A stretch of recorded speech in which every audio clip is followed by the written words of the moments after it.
Mga kawak, kamusta kayo mga kababayan?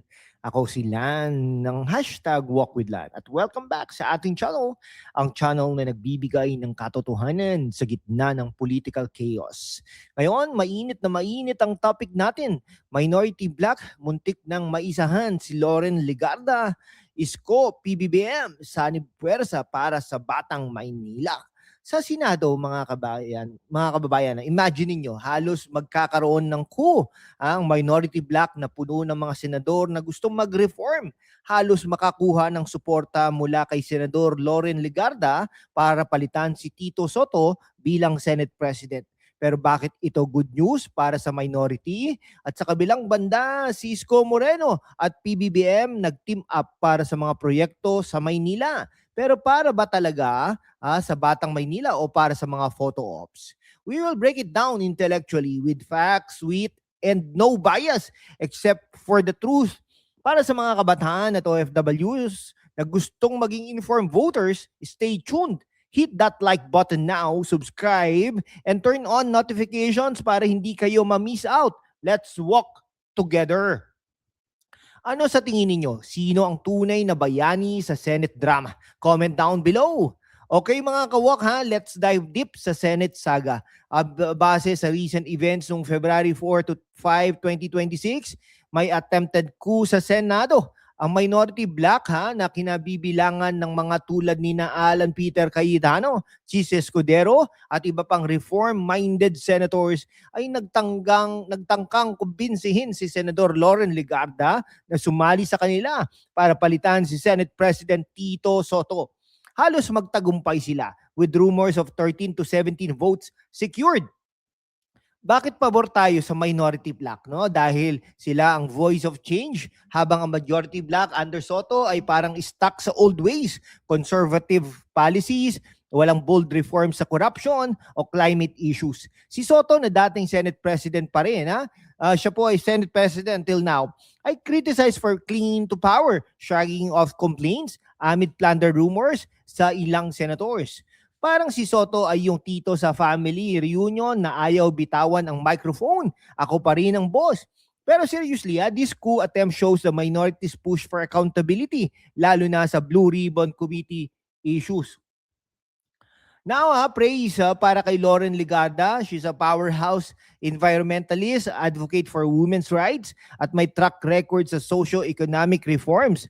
Kahit she's in the majority, she declined the immediate offer but opened doors for power sharing. That's integrity. Halos may isahan siya ng minority sa sense na tempting ang offer for real change. Pero she played it smart. Para sa mga kabataan, this means potential for a female Senate President by 2028. First ever. Sa mga OFWs, imagine ninyo, mas malakas na boses sa international policies. Bakit ba nila thwarted ang coup? Dahil sa self-interest, like avoiding Marcoleta's return to Blue Ribbon. Pero that's just excuse para mapanatili ang status quo. Si Soto at majority ay parang gatekeepers ng old politics. Walang space for fresh ideas. The session was suspended for over an hour amid tensions. Mga kabataan, anong reform gusto nyo sa Senado? Share sa comment section at kung gusto nyo ng deeper dives, join our membership. Teaser coming up.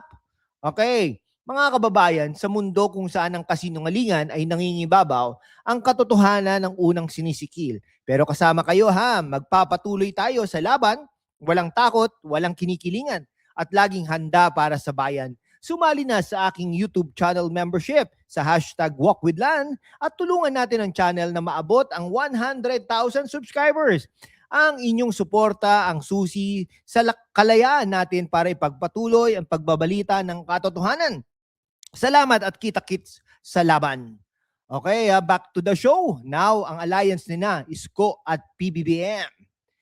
Shifting gears, mga kawok si Manila Mayor Isko Moreno, Yorme Isko Moreno, na sinuportahan natin last election at President Bongbong Marcos, na sinuportahan din natin noong 2022. PBBM, nagsanib puwersa para sa mga proyekto sa Maynila. Ito ang latest. Noong February 6, 2026, nag-groundbreaking sila ng PLM College of Allied Health Sciences building na makakapag-train ng 5,000 future doctors at health workers, plus talks on Intramuros Forest Park, drainage master plan, at social housing like condominium. Bakit pabor tayo kay Isko? Siya ang tunay na champion para sa Batang Maynila. As former actor turned politician, he built projects during pandemic, based community, San Lazaro residences, all for youth, education, and health. Isko's 10-year development plan is innovative, focus on urban renewal na direktang nakikinabang sa kabataan at OFW families sending kids to school. Parang si Isko ay yung cool kuya na nagpapagawa ng playgrounds, hindi yung nagpo-post lang. O ngayon, let's criticize PBBM. He's supporting but is it genuine? Parang photo op lang, meeting sa Malacanang for legacy projects, pero nationally, healthcare reforms like zero billing ay slow rollout. Si Marcos ay criticized for opportunistic alliances. Remember Isko was his rival in 2022 elections. Para sa mga OFWs, bakit hindi mas malakas ang national push for jobs abroad? This Sanib Puwersa benefits Manila but feels like PR for PBBM's image, not nationwide youth empowerment. Okay mga kawok, paano nagko-connect ang Senate drama at Manila Alliance? Both show the need for real reform. Minority Bloc's push for Legarda highlights cracks in majority's power, criticizing Soto's leadership as outdated. Walang bold moves on corruption. Para sa mga kabataan, this means better laws on education, climate, that's Legarda's forte, Senator Lauren Legarda. Sa Manila, Isko's pro-youth initiative shine, but PBBM's involvement is critic as band-aid, not addressing systemic issues like unemployment for OFW kids. Parang Senado ay chess game, minority almost checkmate. Manila ay basketball, Isko scoring, PBBM just assisting for the highlight reel.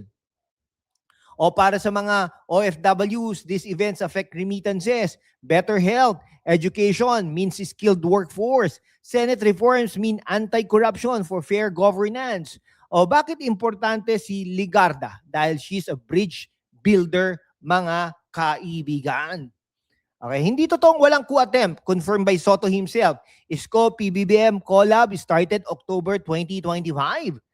O mga kaibigan bakit natin criticize si Marcos? Dahil fact shows, alliances are political, not purely altruistic. Okay, let's wrap it up, mga kawok, mga kababayan.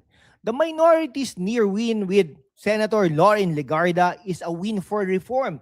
Isko's drive for Batang Maynila inspires despite PBBM's critics. Stay woke, stay informed. Like, share, subscribe.